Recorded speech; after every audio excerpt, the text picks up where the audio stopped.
Hello दोस्तों, मेरा नाम है अरुण कुमार। एक बार फिर से नीट स्टडी यूट्यूब चैनल में आपका स्वागत है। आज के वीडियो में हम लोग FY UGP सेमेस्टर 2 सेशन 2022 से 26 वालों के लिए CC6 यानी common core 6 global citizenship education का VBA इंपॉर्टेंट क्वेश्चन देखने वाले हैं। तो आज का वीडियो सभी यूनिवर्सिटी वालों के लिए होगा। तो समय को बर्बाद किए बिना हम लोग चलते हैं VBA इंपॉर्टेंट क्वेश्चन को देख लेते हैं। इसमें जितना भी प्रश्न दिया गया है उसका आंसर भी चैनल में अपलोड होगा, ठीक है। तो पहला प्रश्न हम लोग देखते हैं। पहला प्रश्न हमारा है, वैश्विक शासन की अवधारणा की व्याख्या कीजिए। काफ़ी इंपॉर्टेंट प्रश्न है, इसका आंसर भी चैनल में अपलोड होगा, तो चैनल में बने रहिए। दूसरा प्रश्न हम लोग देखते हैं। दूसरा प्रश्न हमारा है, वैश्विक शासन की प्रकृति और आवश्यकता की व्याख्या कीजिए। वैश्विक शासन की प्रकृति और आवश्यकता की व्याख्या कीजिए, तो इस प्रश्न को भी नोट कर लीजिए। तीसरा प्रश्न हम लोग देखते हैं। तीसरा प्रश्न हमारा है, बहुसंस्कृतिवाद और विविधता को परिभाषित करें तथा वैश्विक नागरिकता के संदर्भ में इसका वर्णन भी करें। तो ये हमारा तीसरा पॉइंट था, यानी तीसरा क्वेश्चन था, इसको नोट कर लीजिए। चौथा प्रश्न हम लोग देखते हैं। चौथा प्रश्न हमारा है, आचार्य विनोबा के जय जगत के विचारों के बारे में विस्तार से बताएं। आचार्य विनोबा के जय जगत के विचारों के बारे में विस्तार से बताएं। तो चौथा प्रश्न भी काफ़ी इंपॉर्टेंट है।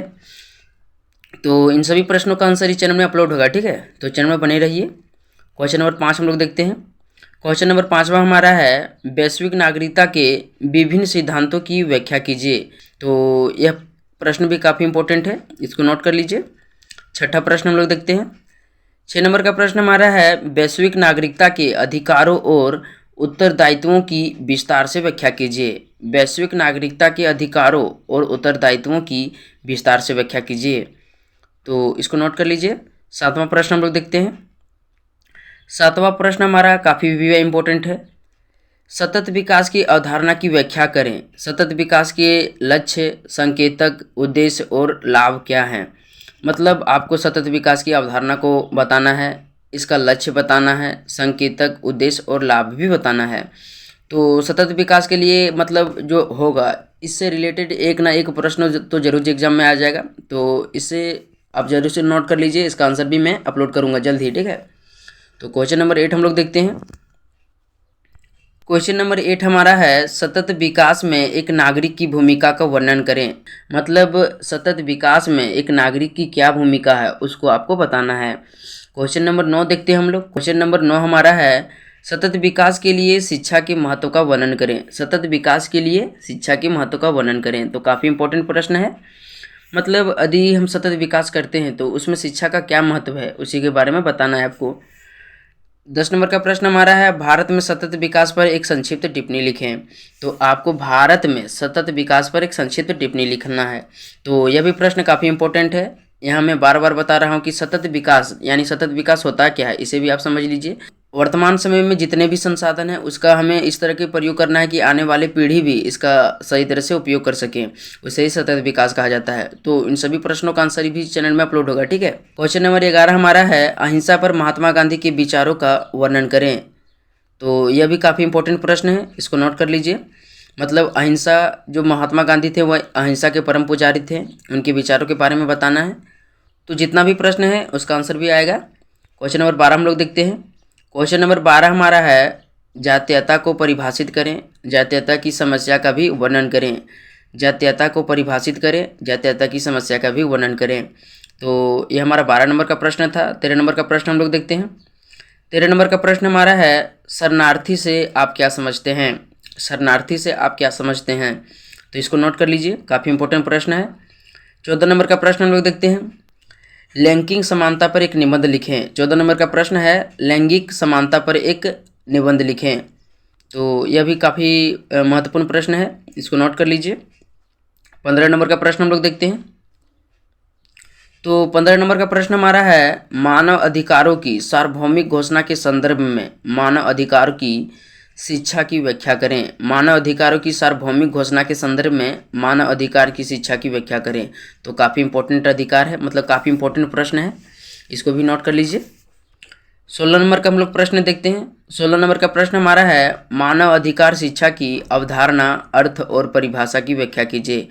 तो इसको नोट कर लीजिए। 17 नंबर का प्रश्न हम लोग देखते हैं। 17 नंबर का प्रश्न हमारा है, भारत में मानवाधिकार शिक्षा पर एक संक्षिप्त टिप्पणी लिखें। भारत में मानवाधिकार शिक्षा पर एक संक्षिप्त टिप्पणी लिखें। तो जितना भी प्रश्न है काफ़ी इंपॉर्टेंट है, मतलब आपको इन सभी प्रश्नों को पढ़कर जाना ही तो जाना है, तभी आपका एग्जाम अच्छी तरह से निकलेगा। क्वेश्चन नंबर 18 हम लोग देखते हैं। क्वेश्चन नंबर 18 हमारा है शांति और सुरक्षा का अर्थ और अवधारणा को स्पष्ट करें। यानी आपको शांति और सुरक्षा का अर्थ बताना है और इसकी अवधारणा को स्पष्ट करना है। क्वेश्चन नंबर 19 हमारा है जलवायु परिवर्तन के कारणों और प्रभाव का वर्णन करें। तो काफ़ी इंपॉर्टेंट प्रश्न है, क्योंकि इस बार आपको ग्लोबल सिटीजनशिप एजुकेशन में लगभग पर्यावरण से रिलेटेड ही प्रश्न पढ़ना है, मतलब वैश्विक मुद्दों से रिलेटेड पढ़ना है, ठीक है। तो काफ़ी इंपॉर्टेंट प्रश्न है। क्वेश्चन नंबर 20 हमारा है पर्यावरणवाद शब्द से आप क्या समझते हैं। पर्यावरणवाद शब्द से आप क्या समझते हैं, तो यह भी काफ़ी इंपॉर्टेंट प्रश्न है।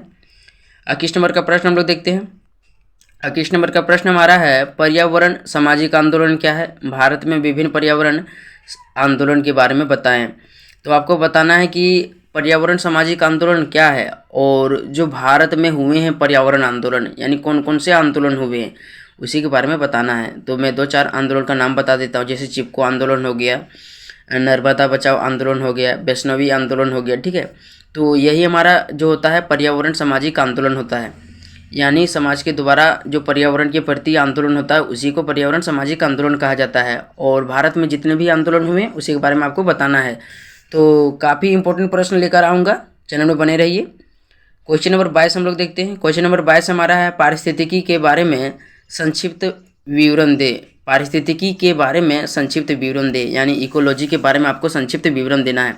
तो इसका भी जो होगा ना, इसका इंपॉर्टेंट प्रश्न, यानी काफ़ी भी इंपॉर्टेंट प्रश्न है, इससे रिलेटेड आपका एग्जाम में आएगा तो आएगा, इसको नोट कर लीजिए। और इसका आंसर मैं इस चैनल में जरूर अपलोड करूँगा, ठीक है, क्योंकि मैं हर बार बता रहा हूँ कि जितना भी प्रश्न है उसका आंसर इस चैनल में आएगा तो आएगा, तो चैनल में बने रहिए। क्वेश्चन नंबर 23 हम लोग देखते हैं। क्वेश्चन नंबर 23 हमारा है निम्नलिखित वैश्विक पर्यावरण मुद्दों पर टिप्पणी लिखें। निम्नलिखित वैश्विक पर्यावरण मुद्दों पर टिप्पणी लिखें। तो 1 नंबर में हमारा प्रदूषण की समस्या, यानी प्रदूषण की समस्या पर टिप्पणी लिखना है। 2 नंबर में हमारा है जलवायु परिवर्तन शमन और अनुकूलन, यानी जलवायु परिवर्तन शमन और अनुकूलन के बारे में लिखना है। 3रा नंबर में है पानी की कमी। 4 नंबर में हमारा है वैश्विक तापन, यानी ग्लोबल वार्मिंग के बारे में आपको लिखना है। 5वां नंबर में है लुप्त प्राय प्रजातियाँ, यानी लुप्त होती प्रजातियाँ। तो इन 5 पॉइंट के बारे में आपको टिप्पणी लिखना है। टिप्पणी का मतलब होता है आपको कम से कम 150 वर्ड में लिखना है, यानी 1 पेज से 1.5 पेज में, ठीक है। तो काफ़ी इंपॉर्टेंट प्रश्न है और मैंने 23 जितना ही इंपॉर्टेंट प्रश्न बताया है इसी से रिलेटेड आपका एग्जाम में प्रश्न आएगा। तो आप इन सभी प्रश्नों को नोट कर लीजिए, इसका आंसर भी चैनल में अपलोड होगा। तो वीडियो अच्छा लगा तो एक प्यारा सा लाइक कर दीजिए और चैनल में नहीं तो चैनल को जल्दी से सब्सक्राइब कर दीजिए। तो मिलते हैं नेक्स्ट वीडियो में, तब तक के लिए धन्यवाद।